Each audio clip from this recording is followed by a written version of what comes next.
Hello, everyone, and welcome to Simple English Talks. I am Mark. Hi, everyone. I'm Hope. We are so happy you are here listening with us today.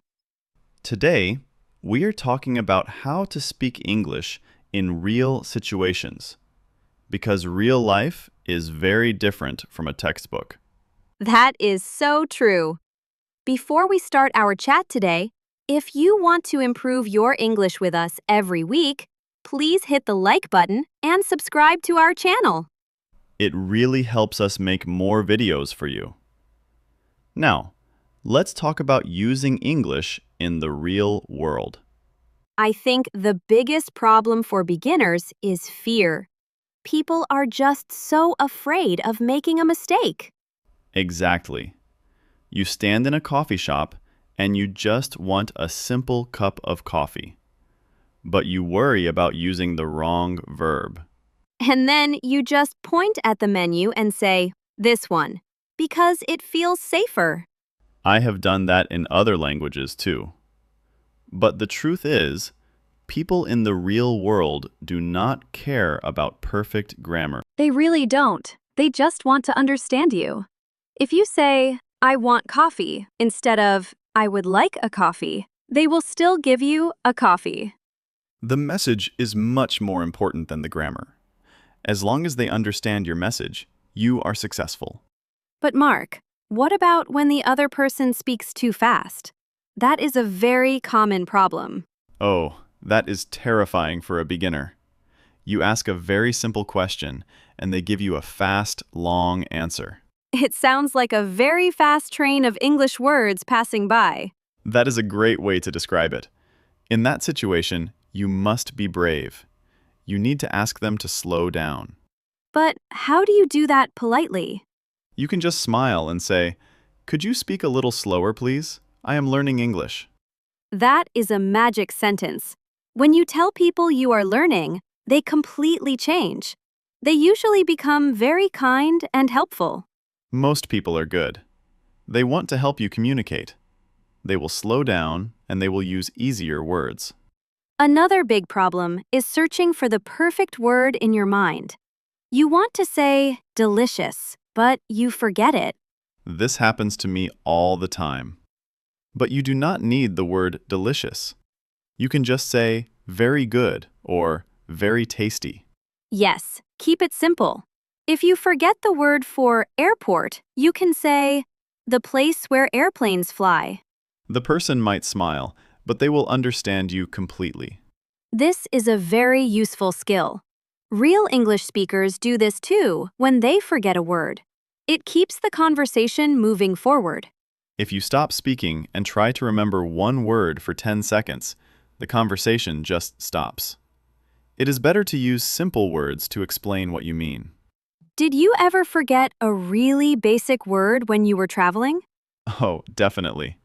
Once in Spain, I forgot the word for umbrella. So, what did you do? I just put my hands over my head like a roof and said, "The hat for the rain." That is actually very clever. See, the hat for the rain worked perfectly. It worked. I stayed dry. And the shop owner thought it was very funny. It turned into a nice memory. That brings up another good point. You used your hands. Body language is a huge part of speaking a language. It really is. If you look down at your shoes and speak quietly, people will not understand you, even if your grammar is 100% perfect. That is so important. You must try to speak up. Use a clear voice and look at the person's face. A smile is also an international language. If you smile, people feel relaxed around you. It makes a big difference. When you smile, you show that you are friendly. And if you make a small English mistake, it doesn't feel like a big deal. How can beginners prepare for these real situations before they leave their house? I think practicing short phrases is much better than studying single words from a list. Can you give us an example of that? Sure. Do not just learn the word ticket. Learn the whole phrase. "One ticket, please." That makes perfect sense. It is ready to use in your brain. You don't have to build the sentence from zero when you are at the train station. Exactly. Build a small collection of useful phrases, like, how much is this? Or, where is the bathroom? Some people also practice by talking to themselves at home. I do that all the time, even in my own language when I am looking for my keys. It is a great way to practice. You can walk around your house and name the objects in English, or describe what you are cooking for dinner. You are training your mouth to make English sounds without anyone listening to you, so there is zero stress. Real conversations are also quite messy. They are not like the clean dialogues in a textbook. Textbooks are very structured. Hello, how are you? I am fine, thank you. And you? But real life is more like, hey, how's it going? Not bad, just busy. Yes. And beginners sometimes panic because they never learned how's it going in their school class. You don't have to panic. You can still answer with a simple, I am good, thank you. You do not have to use their exact slang words. Just listen to the native speakers around you. You can learn a lot just by watching how they greet each other in a cafe or a shop. I think another very good tip is to start small. Do not try to have a deep conversation about history on your first day speaking English. Oh no, that is way too much pressure for anyone. Just go to a store. Say hello to the worker. Pay for your water. Say thank you when you leave. Those small wins are very important. When you successfully buy an apple in English, you feel great. That good feeling gives you confidence for the next time. You build your confidence one small step at a time. Mark, what happens when someone just totally fails? Like, they speak and the person just looks confused and says, "What?" Ah, the dreaded what. It feels terrible in the moment. It makes your face turn red. It makes you want to run away and hide in your room. Yes, it does. But you must remember something important. Native speakers say what to each other all the time. That is very true. Sometimes the street is just loud. Or they were thinking about something else and not paying attention. Exactly. It does not always mean your English is bad. Sometimes they just did not hear your voice. So, when that happens, just take a deep breath and say it again. Maybe speak a little louder the second time. And if they still do not understand, you can use your hands. Pointing at an object is fine. Using your phone to show a picture is also fine. We have so many tools now to help us communicate. You don't have to rely only on your words. A picture on your phone can save the day. Let's talk a little bit about listening. Because you cannot have a real conversation if you do not understand the other person. Listening in real situations is much harder than listening to an audio lesson because there is background noise. And real people use filler words. Words like ah, or like. We definitely do that a lot when we speak. We do. My best advice for beginners listening to real English is focus on the key words. What do you mean by keywords? Can you explain that? Well, imagine the person says, the train to London will depart from platform 3 at like 5 o'clock. That is a lot of extra words for a beginner to process. Exactly. But you only really need to catch 4 words. Train, London, platform 3, 5. So you just ignore the small grammar words and the filler words. You only listen for the important information.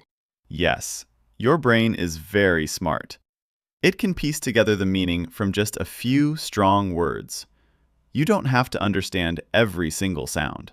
But sometimes, people in the city are just in a hurry. What if the person you are talking to is impatient? That is a reality of life. If you are in a busy city center, people walk fast.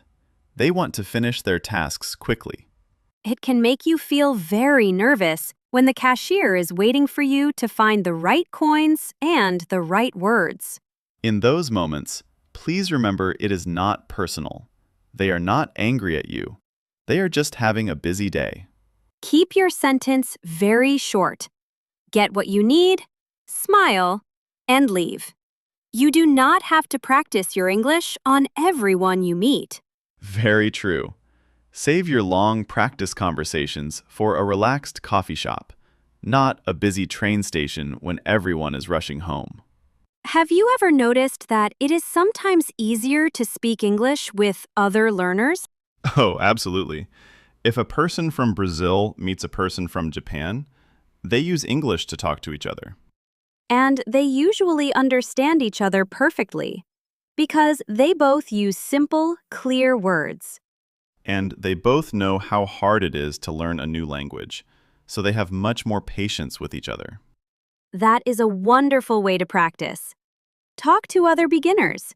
It is much less scary than talking to a native speaker. You do not feel judged for your grammar. You are just two people trying to share a friendly message. Speaking English outside is really an adventure. Every single person you meet is a new experience. And every mistake you make is just a step forward. You simply cannot learn a language without making mistakes along the way. Think of a small child learning to walk.